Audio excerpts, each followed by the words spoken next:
Takže stretnú sa Róm, homosexuál a Žid. To už ďalej ani nepokračujte. Prečo? Veď je to sexistické, mačistické a maskulínne. Prečo? Veď tam nie je žiadna žena. Som to ale prasa, úplne mi to vypadlo. Tak ju tam dodám. Bude to fungovať? Uvidíme.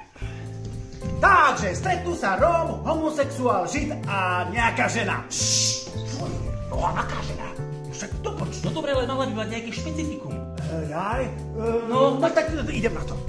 Takže stretnú sa Róm, homosexuál, Žid a blondínka.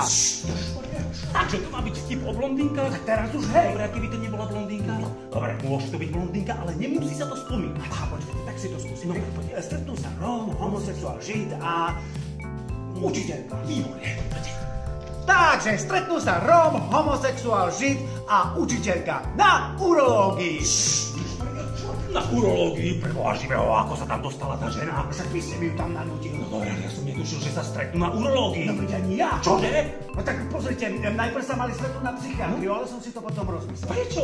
No lebo sa mi to zdalo, ako ste sám vraveli, sexistické a uražlivé. Ako z akého dôvodu? No, že posielame menšiny na psychiatriu. Kolega, to je láska. Kolega, to je láska. Kolega, to je láska. Iná ako ostatné, drží ju výplatná páska.